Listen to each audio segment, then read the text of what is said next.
का धन्यवाद देते हैं इस समय के लिए कि एक और समय हमें दिया कि हम ऐसे मिल सके। और आप सबके साथ भी जुड़ने में प्रभु ने सहायता करी, इसलिए हम प्रभु का धन्यवाद देते हैं। आज के मनन के लिए हम रोमियो की पत्री 15 अध्याय की तरफ देखेंगे। रोमियो की पत्री 15 अध्याय, इसमें हम पौलुस को देखते हैं कि पौल कलीसिया को परमेश्वर के कुछ दृष्टिकोणों को दिखाता है कि परमेश्वर हमें किस तरीके से सहायता करता है हमारे मसीही जीवन में आगे बढ़ने में।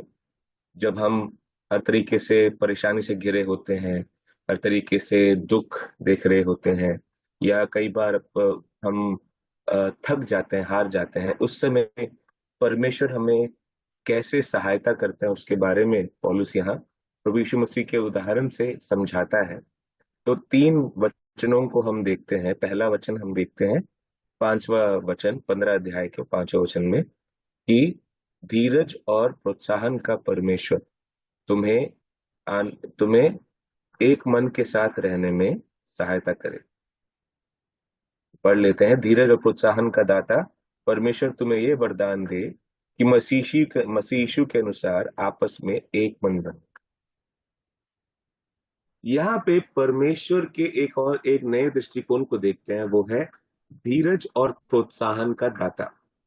He is the God of endurance and encouragement. He gives endurance and encouragement. वो धीरज देता है और प्रोत्साहन देता है।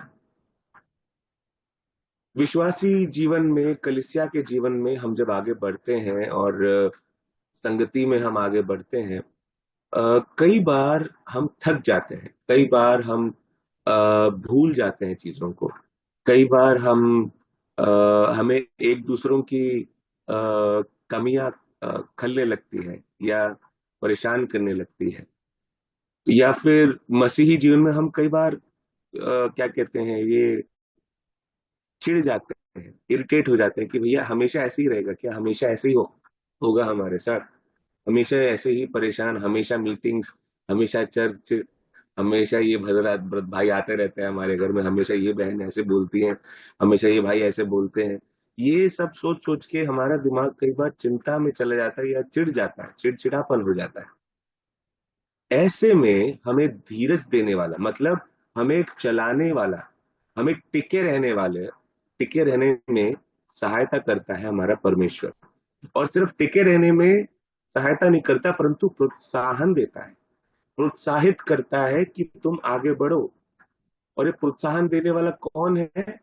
ये परमेश्वर खुद है। परमेश्वर के व्यक्तित्व में जो पवित्र आत्मा है, वो है जो हमारे भीतर रह के हमें प्रोत्साहित करता है, हमें प्रोत्साहन देता है कि भाई बहन देखो, मसीह में तुम चलते रहो। और उदाहरण मसीह का दिया है यहाँ पे कि मसीह यीशु के अनुसार आपस में एक मन रहो। मसीह यीशु का क्या उदाहरण था? हम याद करते हैं यूहन्ना रचित सुसमाचार में, जब ऊपरी कक्ष में वो सब लोग थे, प्रभु यीशु मसीह ने चेलों के पांव धोए, और पांव धोने के बाद उन्होंने बोला, जैसे मैंने तुम्हारे साथ किया है वैसे ही एक दूसरे के साथ करो। अब जो 12 चेले थे, उसमें वो चेला भी था जो बलवा करने वाला है, जो पकड़वाने वाला है, वो चेला भी था जो उतावला है, वो चेला भी था जिससे प्रभु प्रेम करता है। और अलग अलग तरह के चेले थे, सबके अलग अलग सोच, सबका अलग अलग चरित्र, सब में कितनी बार लड़ाइयां हुई कि कौन बड़ा है कौन छोटा है करके। परंतु उन सब के साथ मसीह ने एक उदाहरण देके बताया कि जैसा मैंने तुम्हारे साथ किया है वैसा ही तुम एक दूसरे के साथ करो। मसीह ने सबके साथ एक मनता या सबको एक करने की बात जो सामने रखी, कि मैं गुरु होते हुए जब तुम्हारे पांव धोता हूं, तुम्हें भी एक दूसरों के पांव धोने चाहिए। मतलब एक दूसरों के अधीन रहते हुए एक दूसरों की सेवा करनी चाहिए, एक दूसरों में एकता को उत्पन्न करना है। मसीह का उदाहरण देते हुए यहाँ पे पौलुस कहता है कि वो धीरज और प्रोत्साहन का परमेश्वर तुम्हारे साथ है। तुम्हारे जीवन में तुमको कई बार कमी लगेगी, तो हमारे जीवन में कभी बार तुम्हें लगेगा कि बस थक गए, इतना काफी है, इससे आगे नहीं बढ़ पाएंगे। परंतु वो परमेश्वर जो धीरज देता है, वो परमेश्वर जो प्रोत्साहन देता है, वो तुम्हें एकता में रहने में एकता में रहने में वरदान देगा कि मसीह यीशु के अनुसार तुम एक मन में रहो। एक मन रहेगा तुम दोनों। जो तुम सोचोगे तुम्हारा भाई वही सोचेगा। जो विनम्रता से तुम देखोगे अपने भाई को, उसी विनम्रता से तुम्हारा भाई भी तुम्हें देखेगा। जिस प्रेम से तुम अपने भाई के साथ बर्ताव करोगे, उसी प्रेम के साथ तुम्हारा भाई भी तुम्हारे साथ बर्ताव करेगा। तो परमेश्वर की इच्छा ये है कि हम उस परमेश्वर के साथ, परमेश्वर जो धीरज देता है और प्रोत्साहन देता है, उसके साथ हम चिपके रहें, उसके द्वारा हम आगे बढ़ते रहें। प्रभु हमारी सहायता करे।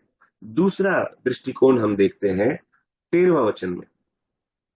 13वें वचन में हम आते हैं।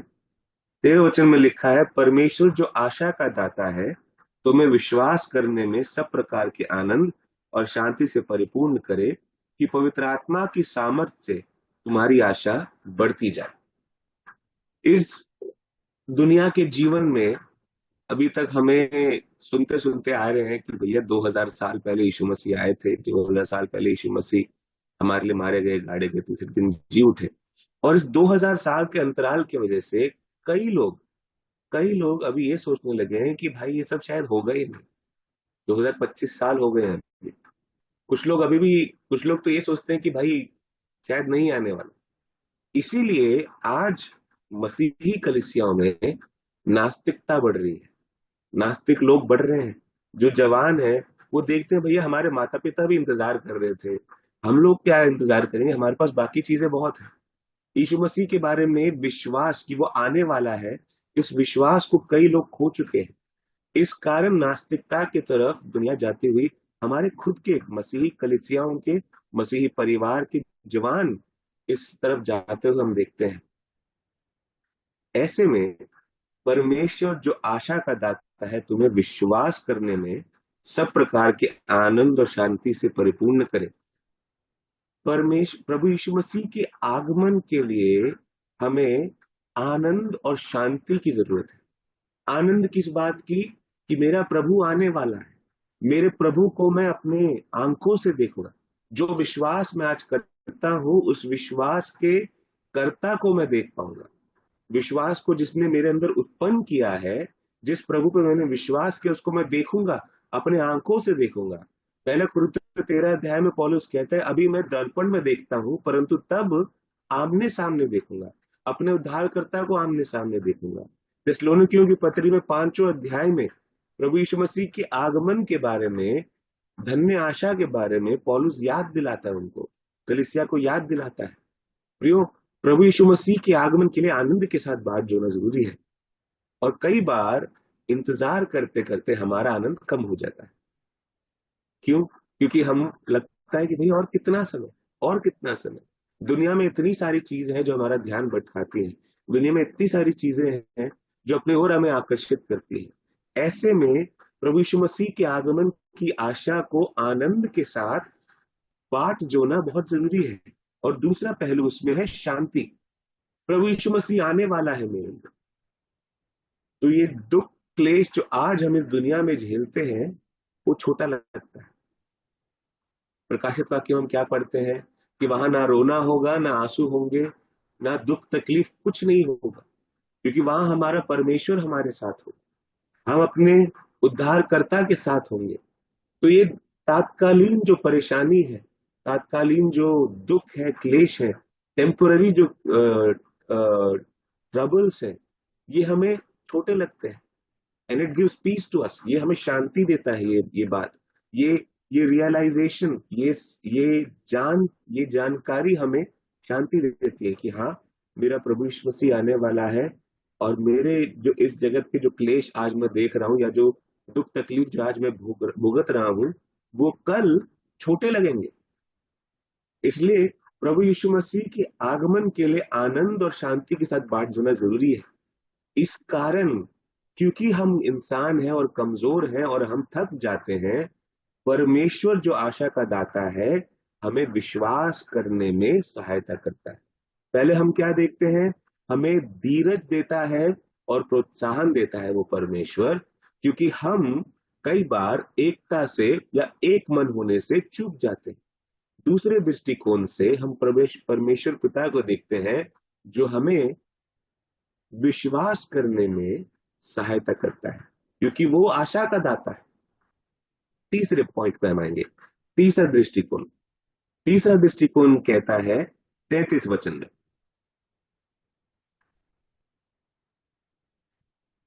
33 वचन में क्या लिखा है? शांति का परमेश्वर तुम सबके साथ रहे, आमीन। यहाँ पे पौलुस यहाँ पे पौलुस इससे पहले के वचनों में पौलुस अपने रोम आने के बारे में, प्लान के बारे में बताता है कि मैं रोम आऊंगा और रोम में आप सबसे मिलूंगा। और बोलते समय 30, 31 और 32 वचन में वो कुछ कहता है। 30, 31, 32 में वो क्या कहता है? हे भाइयों, मैं यीशु मसीह का, जो हमारा प्रभु है, और पवित्र आत्मा के प्रेम का स्मरण दिलाकर तुमसे विनती करता हूं कि मेरे लिए परमेश्वर से प्रार्थना करने में मेरे साथ मिलकर लौलीन रहो, कि मैं यहूदियों के विश्वासियों के अविश्वासियों से बचा रहूं और मेरी वो सेवा जो यरूशलेम के लिए है पवित्र लोगों को स्वीकार्य हो, और मैं परमेश्वर की इच्छा से तुम्हारे पास आनंद के साथ आकर तुम्हारे साथ विश्राम पाऊं। पौलुस इस समय सेवकाई में था, और सेवकाई में अलग अलग प्रकार के जोखिमों को वो झेलता था। अलग अलग प्रकार के खतरे उसके ऊपर होते थे, अलग अलग प्रकार के प्राणों की हानि के लिए उसके पास धमकियां आती थी, बहुत चीजें आती थी उसके सामने। ऐसे में वो कलीसिया से दुआ के लिए पूछता है, कलीसिया से पूछता है कि मेरे साथ मिलकर लौलीन रहो, परमेश्वर से प्रार्थना करने में मेरे साथ मिलकर लौलीन रहो। और इसके बाद 33 वचन में कहता है शांति का परमेश्वर तुम सबके साथ रहे। पौलुस रोम आने की उसकी एक इच्छा है, परंतु उसमें आने से पहले उसके पास कुछ परेशानियां हैं। हम भी हर रोज परेशानियों से घिरे रहते हैं, हम भी आसपास कितनी हानि से घिरे रहते हैं। और आप जानते हैं आज की वर्तमान परिस्थिति कैसी है। वर्तमान में कलीसिया के लिए, कलीसिया के सेवकों के लिए, कलीसिया के विश्वासियों के लिए, आप जहां जहां रहते हैं वहां वहां आप भुगत रहे होंगे, वहां आप देख रहे होंगे कि कैसे शक की नजर से, कैसे गुस्से के साथ, कैसे क्रूरता के साथ लोग देखते हैं। जब उनको पता चलता है कि आप क्रिश्चियन हो तो आपके ऊपर निगरानी रखना शुरू कर देते हैं। ऐसे में क्या होता है? डर, डर उत्पन्न होता है कि ऐसे दुनिया में हम रहें कैसे। ऐसे विपरीत दुनिया में जो हमसे इतनी घृणा करती है, ऐसी विपरीत दुनिया में जो हमसे इतनी नफरत करती है, हम रहे कैसे? हम एक दूसरों के साथ मिलेंगे कैसे? अगर कल कुछ हो गया तो क्या होगा? एक अनिश्चितता जो हमें सामने दिखती है, अनिश्चितता कि कल क्या होगा, परसों क्या होगा। आज तो ठीक निकल गया, कल कैसा निकलेगा, परसों कैसा निकलेगा। जैसे रोम की कलीसिया को पौलुस भी लिखता है कि मैं आऊंगा, परंतु मेरे लिए दुआ में तुम लौलीन रहो, ताकि मैं तुमसे मिल पाऊं। उसके बाद पौलुस कहता है कि शांति का दाता, शांति का परमेश्वर तुम सबके साथ रहे। इस अनिश्चित दुनिया में जहां हम डर के माहौल से घिरे हुए, डर से घिरे रहते हैं, अनिश्चितता से घिरे रहते हैं कि भैया आगे क्या होने वाला है, क्या हमारे बच्चे सुरक्षित हैं, क्या हम सुरक्षित हैं, क्या कलीसिया में जो प्रभु के दास है वो सुरक्षित है, क्या कलीसिया सुरक्षित है। ये सब सोच के जो डर आता है, उस समय हमें शांति देने वाला परमेश्वर हमारे साथ। प्रभु यीशु मसीह ने क्या कहा? तुम्हारा मन व्याकुल ना हो, तुम परमेश्वर पर विश्वास करते हो, वैसे ही मुझ पे विश्वास करो। और आगे जाके अपने चेलों से कहता है कि मैं अपनी शांति तुम्हें दिए जाता हूँ। यूहन्ना के यूहन्ना सुसमाचार में प्रभु यीशु मसीह कहते हैं कि मैं अपनी शांति तुम्हें दिए जाता हूँ। जैसे जगत तुम्हें शांति देता है वैसे नहीं, परंतु अपनी शांति मैं तुम्हें दिए जाता हूँ। प्रभु यीशु मसीह की शांति क्या है? प्रभु यीशु मसीह की शांति अनंत काल के लिए है। प्रभु यीशु मसीह की शांति एक आश्वासन देती है। प्रभु यीशु मसीह की शांति हमें धीरज देती है। प्रभु यीशु मसीह की शांति हमें एक दूसरों के साथ चिपके रहने में सहायता करती है। प्रभु यीशु मसीह की शांति हमें इन सारे क्लेश से ऊपर उठने में सहायता करती है। क्यों? क्योंकि प्रभु यीशु मसीह ने क्या कहा था कि तुम चिंता मत करो, क्योंकि जगत को मैंने जीत लिया है। जगत में तुम्हें क्लेश होगा, परंतु धीरज रखो, निश्चित रहो, क्योंकि जगत को मैंने जीत लिया है। जो प्रभु यीशु मसीह इस दुनिया के ऊपर विजय प्राप्त कर चुका है, वो आपके और मेरे भीतर वास करता है। इस कारण उस शांति को हम अनुभव करते हैं। और कई बार जब हम डर के कारण या चिंता के कारण या अनिश्चितता के कारण जब घबरा जाते हैं, तब शांति का परमेश्वर शांति का परमेश्वर हमें शांति देता है। हम सबके साथ वो रहता है करके हमें याद दिला कि मैं तेरे साथ हूं, मत डर, मैं तेरे साथ हूं, I am with you. Romeo की पत्री में क्या पढ़ते हैं? अगर परमेश्वर हमारे पक्ष में है तो हमारा विरोधी कौन? एक परमेश्वर के दास ने ऐसे कहा था, अगर परमेश्वर मेरे पक्ष में है तो मैं खुद बहुमत में पहुंच चुका हूं भैया। सामने कितनी भी सेना क्यों ना हो, अगर परमेश्वर मेरे साथ है तो मैं बहुमत में हूं। I am already in the majority. मैं जीतूंगा ही जीतूंगा अगर परमेश्वर मेरे साथ है। ये रियलाइजेशन, ये जानकारी कि भैया प्रभु मेरे साथ हमेशा है, हम कई बार भूल जाते हैं, परंतु पवित्र आत्मा हमें याद दिलाता है, परमेश्वर हमें याद दिलाता है, त्रिएक परमेश्वर मिलकर हमें याद दिलाता है। प्रभु हमारी सहायता करे इस दौड़ में, इस मसीही दौड़ में, मसीही जीवन में, जहां पे हम कई बार थक जाते हैं, हार जाते हैं, या कई बार इंतजार कर करके थक जाते हैं। हम परमेश्वर को इन तीन दृष्टिकोणों के द्वारा याद करें। परमेश्वर जो धीरज और प्रोत्साहन देने वाला परमेश्वर है, हमें एक मन बनाता है। परमेश्वर जो आशा का दाता है, वो हमें आनंद और शांति के साथ मसीह यीशु के आगमन की बाट जोने में सहायता करता है। और जब हम घबराहट में होते हैं, जब हम चिंता से घिरे होते, डरे हुए होते हैं, उस समय परमेश्वर जो शांति का परमेश्वर है, हमारे साथ है। इस बात को हम जानते हैं। प्रभु हमारी सहायता करें, अपने मसीह जीवन में, मसीह चाल चलन में हम आगे बढ़ते जाएं। आगे और अवसर आएंगे जब हमारे जीवन में दुख आएगा, आगे और अवसर आएंगे जहां पे हमें ये क्लेश अनुभव होगा, आगे बहुत अवसर आएंगे जहां पे आ, हम टूट जाएंगे, या कई बार हम हार जाएंगे, थक जाएंगे। उस समय इन बातों को हम याद करें। परमेश्वर के वचन में ये बातें इसलिए लिखी गई हैं क्योंकि हम भूल जाते हैं। इस कारण उनको याद करते रहना हमारे लिए बहुत जरूरी है। परमेश्वर हमारी सहायता करे। परमेश्वर के नाम की महिमा। सबको जय मसीह।